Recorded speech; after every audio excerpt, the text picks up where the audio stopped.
What's up, everybody? It's great to be with you once again for a new edition of the By the Horns podcast. And you know that we are presented by Toyota. Toyota has more all-wheel drive and four-wheel drive vehicles than any other brand. So find yours and shine on. Toyota, let's go places. Cam Smith rocking with my man 𝗵𝐶 Johnson, Bulls Insider, as we come to you on this Tuesday, December 2nd, 𝗵𝐶. Snowy. Snowy December 2nd. So for everybody in the Chicagoland area or also the Midwest, hopefully you haven't had too many issues with like trying to shovel outside of your driveway and get yourself to commute to work or drop the kids off to school, because I actually had to shovel again, 𝗵𝐶, because we got that 4-inch sleet of snow that we got last night. So I'm like, all right, well, I got one workout in for myself today, and hopefully I don't have to have a third in. Ready for my hot take, since we're just starting our professional relationship. Longtime listeners and followers know this about me, but you will be surprised. Okay.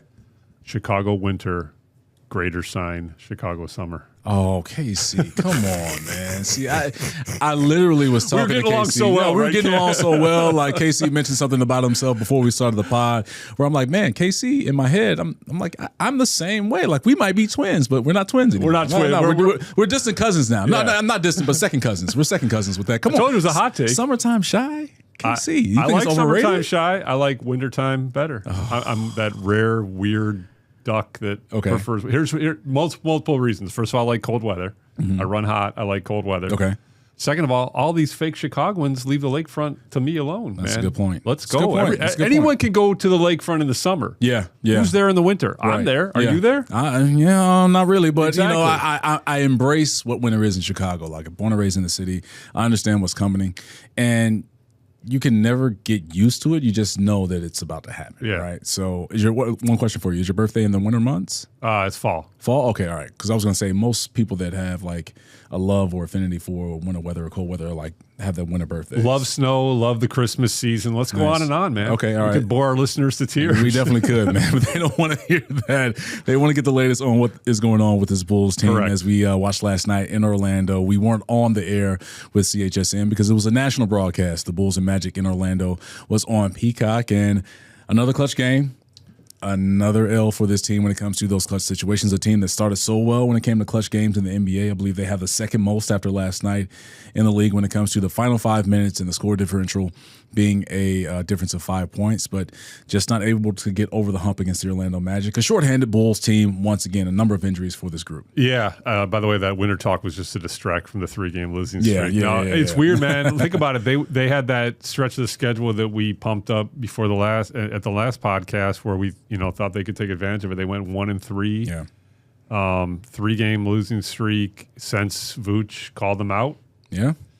And all winnable games, obviously road games. And we do have to contextualize the Magic loss because it's hard to win when you have 7 players out. Yeah. They have 7 players out. And also a couple of two-way guys like Lachlan Olbrich and also Emmanuel Miller playing. Because right, there's exactly. 7 guys out. Yeah. They lose Kevin Huerter to a groin situation during the game.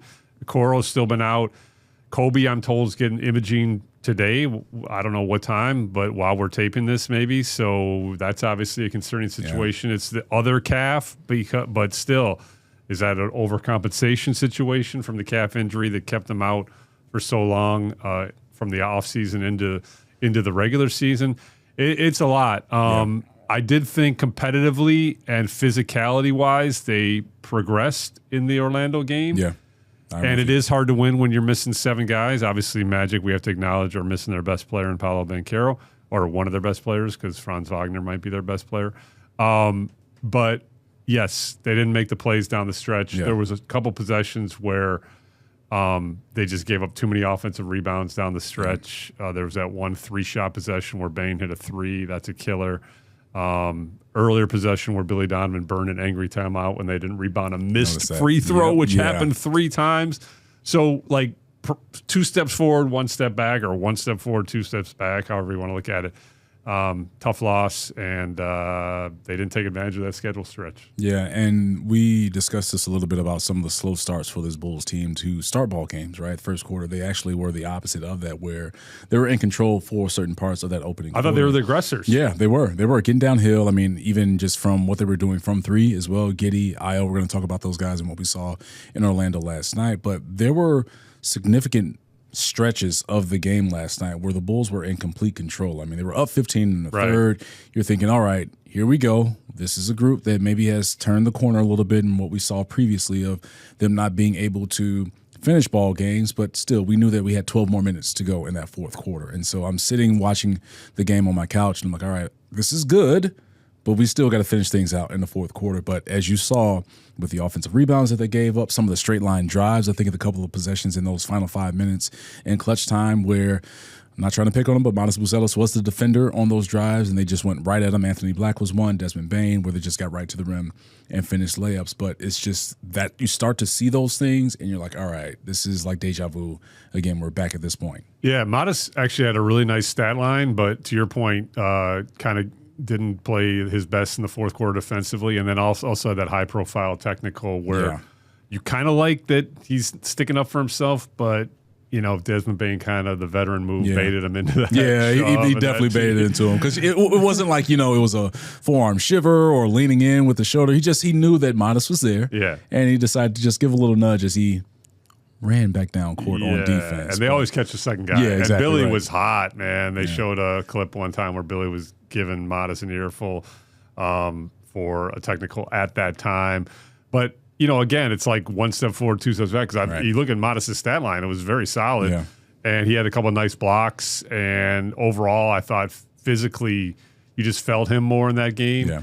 But to your point, in the fourth quarter, they didn't do a great job with ball containment or finishing possessions defensively. Yeah, 21.6 rebounds for 𝗵𝗶𝗶, 3 blocks as Three well. blocks. I believe this is his 4th game. Correct me if I'm wrong, 𝗻�C, of 3 blocks this season. So, I mean, again, defensively, something that we touched on Bulls Post Game Live over the weekend when it was you, KG and KC, yourself, excuse me, but just about 𝗵𝗶𝗶's defensive abilities with his length and how he can really contest shots or block shots. So that was on display again for this Bulls team last night. It felt like they had to have some type of a resistance at the rim because we saw a number of times with them on their drives where Orlando, 𝗵𝗶𝘶, or it was Bane, or it was Wendell Carter Jr., former Chicago Bull, that would deter shots away from the rim just with blocks or just shot-altering things with their length. Yeah, Carter also had another big offensive rebound late. I mean, they just gave up those 2 possessions where they didn't finish the defense. I believe the Magic shot more free throws than the Bulls made in terms of free throws. So, you know, the fouling has been kind of hit or miss with the Bulls. Not a great effort in Orlando in that regard.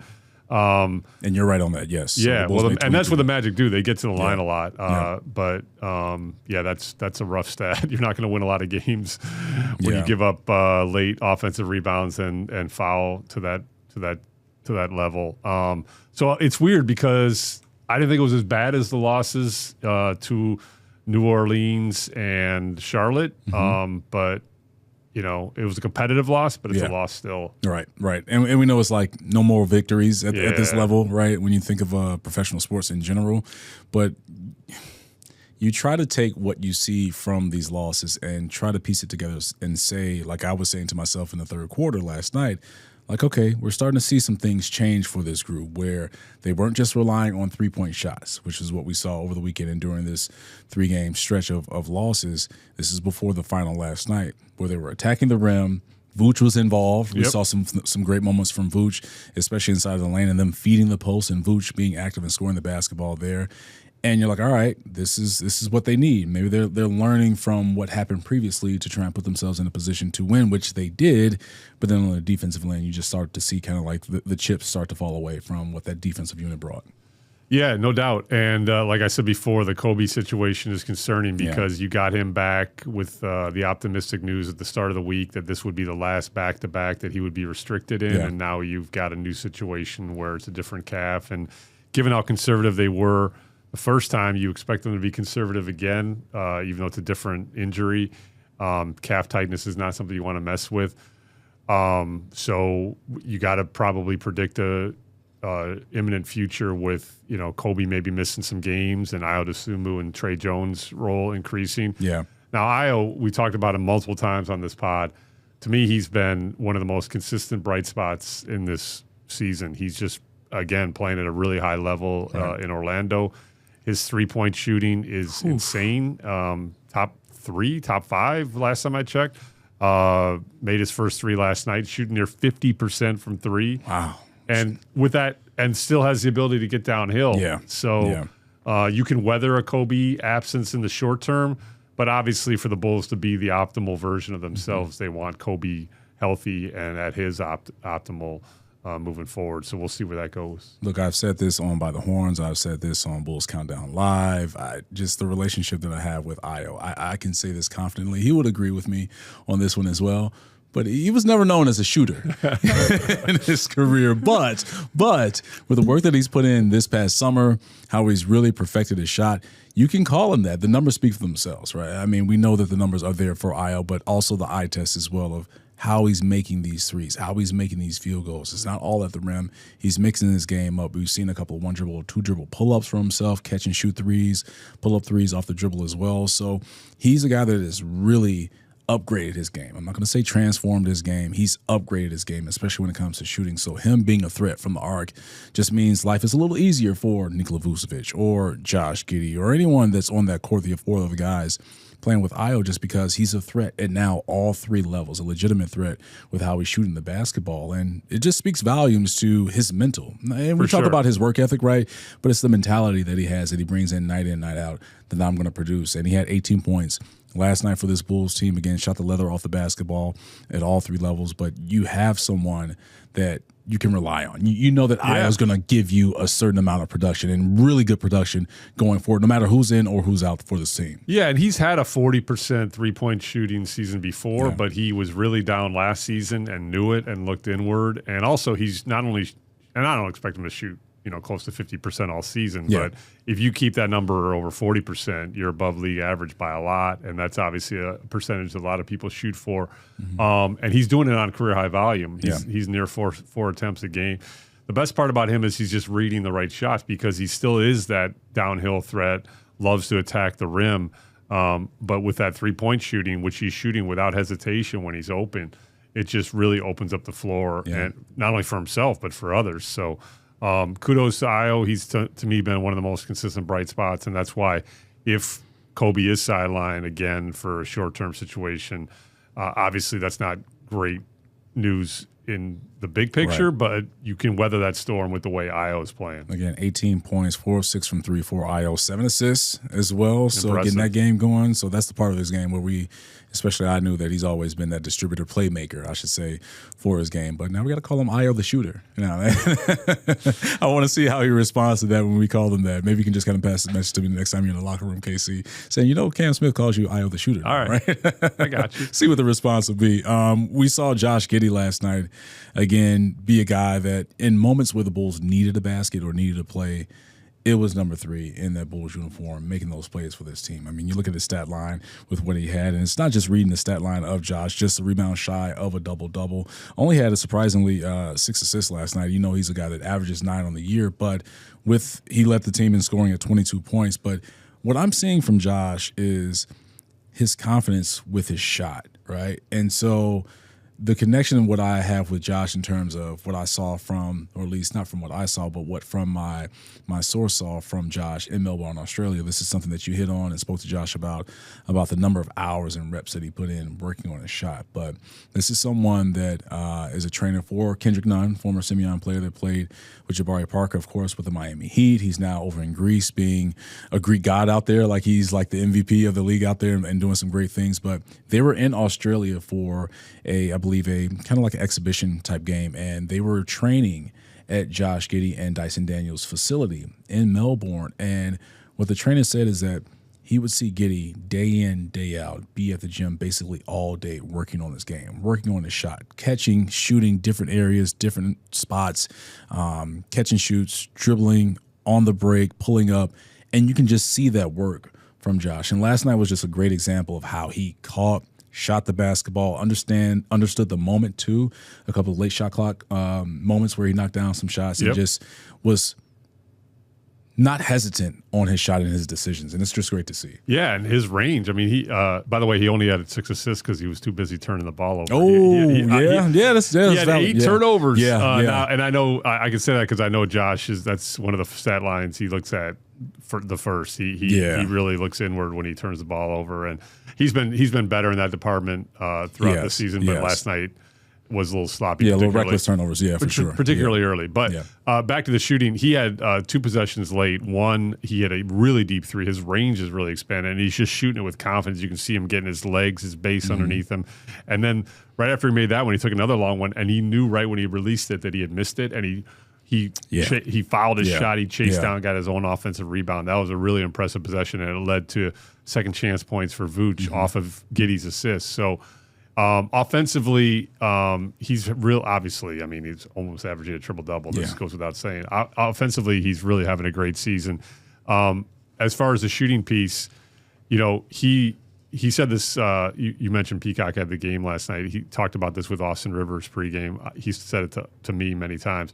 He really is shooting the ball with confidence because it stems from those offseason workouts. He knows if he put the work in the offseason, it extends into the regular season. He's also talked to me multiple times about how he loved his offseason routine because he did a lot of individual skill work, to your point.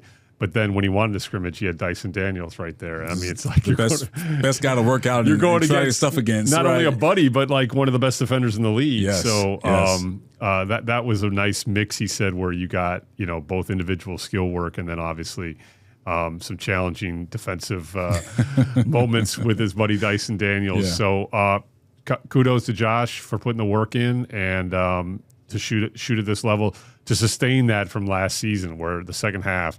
And I know, Peter Patton's moved on to a Knicks role. I know Peter Patton was very instrumental in helping Josh look at some stuff. But the point is Josh has implemented those things and made them part of his own routine, even though Peter's moved on.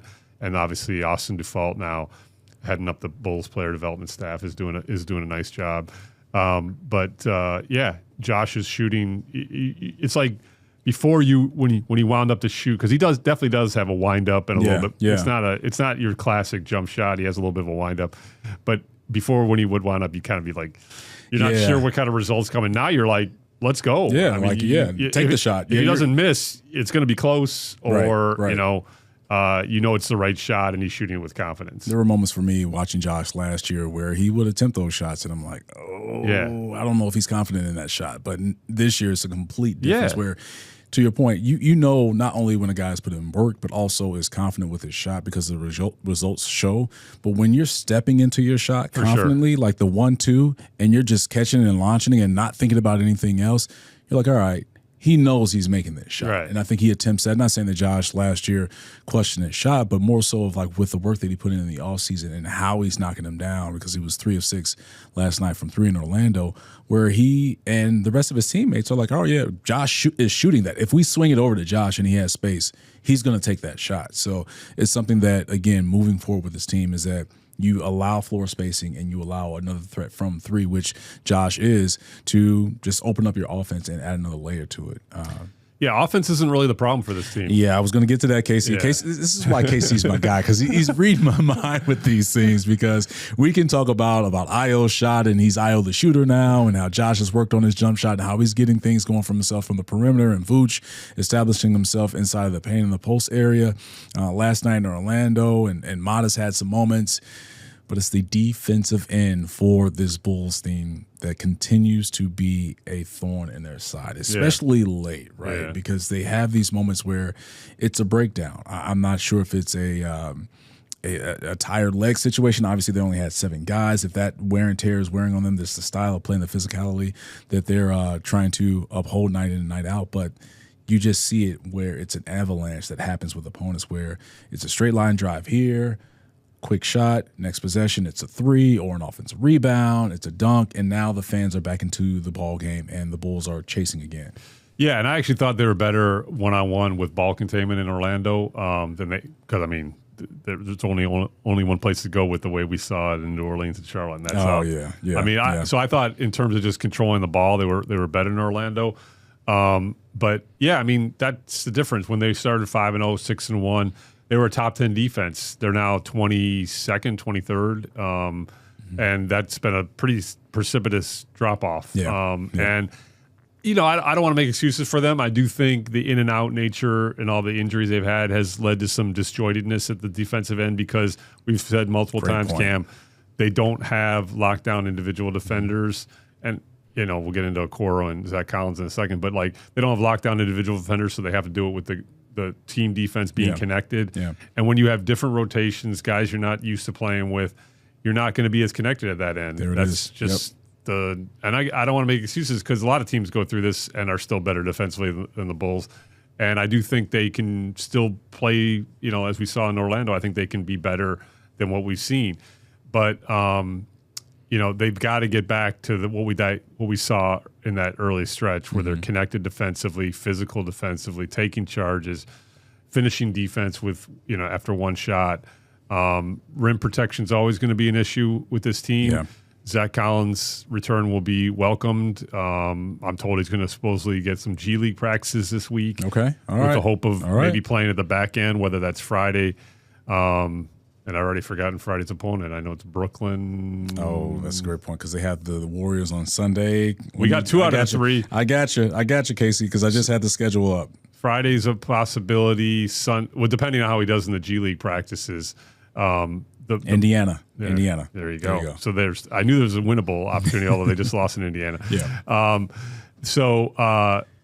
The Bulls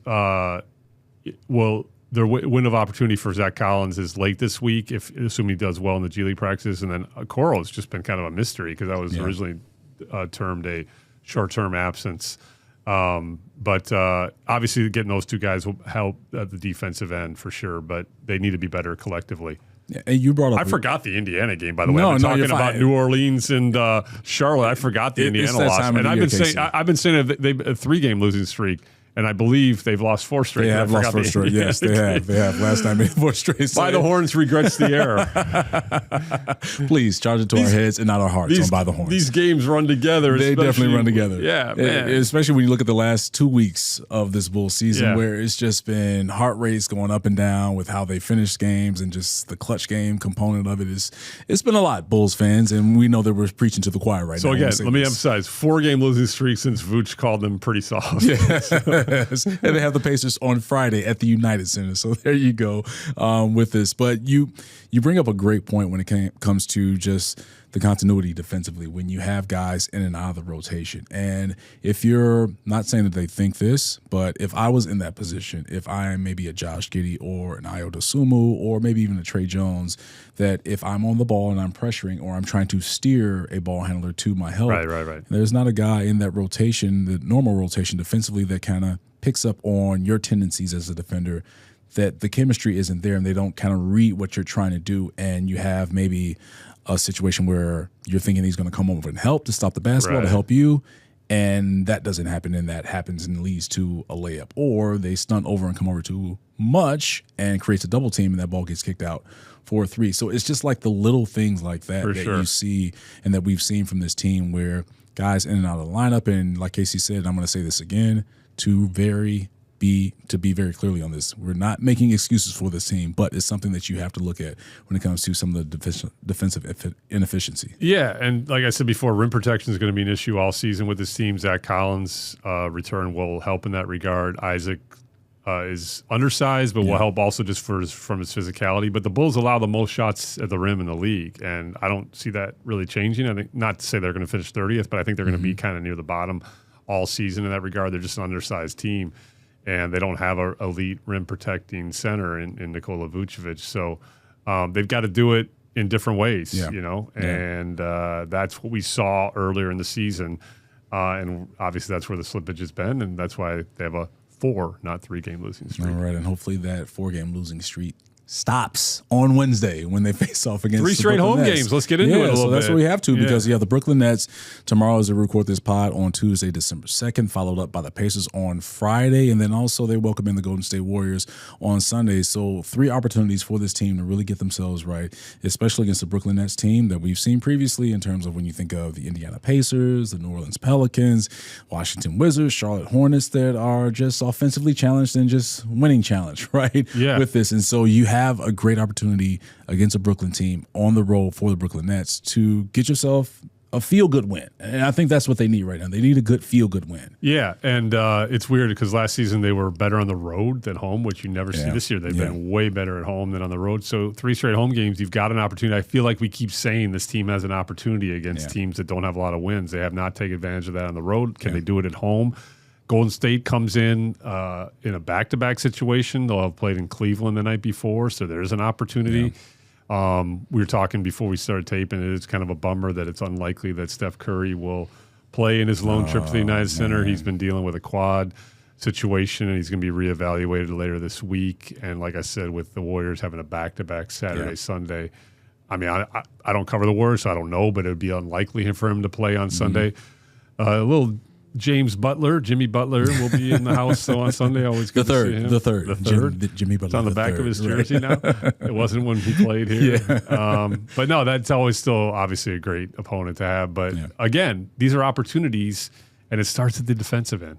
And you hope that with the ramp up with Zach Collins that we see him at some point during this weekend would be nice. So hopefully it would be great against the Warriors coming off a back-to-back to bring that physicality into that ball game against Golden State, because what we've seen in terms of NBA teams, you know that when they're on the tail end of a back-to-back, the one thing that they really try to control is their defensive effort, because they know that their legs are kind of basically done and they're not going to try and beat you offensively. So they really hone in and try and, 1, make it tough defensively, but then also 2, make it a little physical for their opponent on the second end of a back-to-back. So Zach Collins being into the lineup can really help this team, especially on the glass too, because they need that effort on the defensive glass to really get themselves out and run. And so those are the things where you're hoping with the addition of Zach Collins, and whenever �奧Okoro comes back into the rotation for this Bulls team, that they can add and help to that. Yeah, and that's not an easy back-to-back either for the Warriors. With Cleveland on Saturday night, that's a big physical team as well. So again, these are opportunities for the Bulls.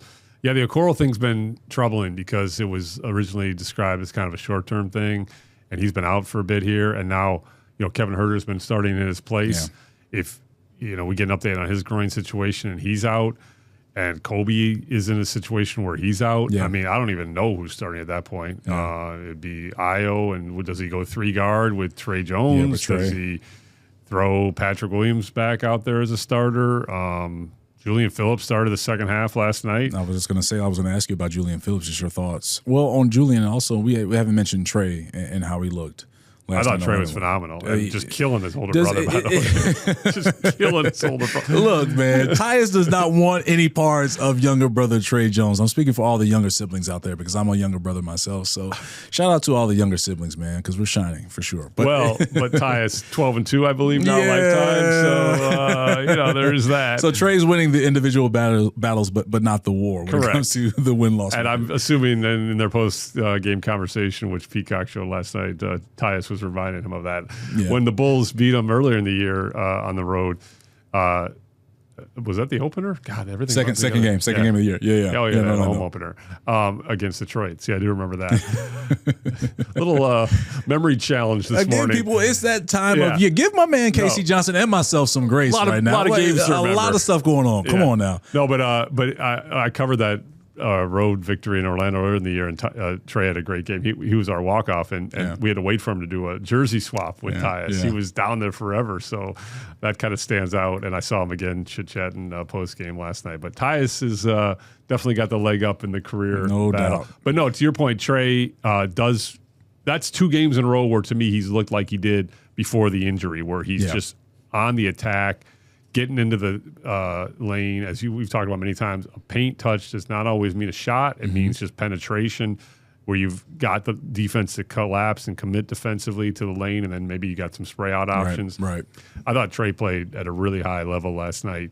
And if Kobe's out, I mean, with him and Ayo, that they're going to have to hold down the fort. Yeah, I had to hold my breath for a quick second when Tre injured his ankle on the one play. I believe it was with Jalen Suggs, whether it was inverted, but just got his ankle rolled up on. I'm just like, okay, please don't let Tre be added to the injury list. Yeah, so he was back, but finished with 20 points, 2 of 3 from 3. But just one of those dudes that when you need to play, or you need a basket at the rim and scoring inside the paint, it's Tre Jones of that guard group that really does a consistent job of making himself available and getting those buckets. So he always impresses, and I'm not trying to really gas this thing right now, but it's true when you watch these games with Tre of how just the pace changes, the defensive profile raises with Tre Jones on the court. Yeah. And I mean, we've broken out a lot of positives because we're seeing the positives, and it's just not translating to victories. I wasn't in Orlando, but obviously, but that because Peacock had the game, but that was Billy Donovan's post game message. Like, I saw a lot of growth and positivity out of this game. Yeah.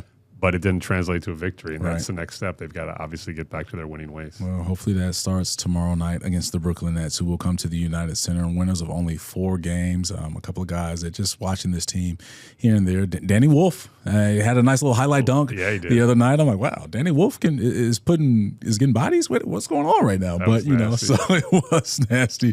So they enter the United Center, and hopefully again, this is a win, but not only a win, but a feel good. I'm gonna throw this out, 𝗻𝗄. Just bear with me.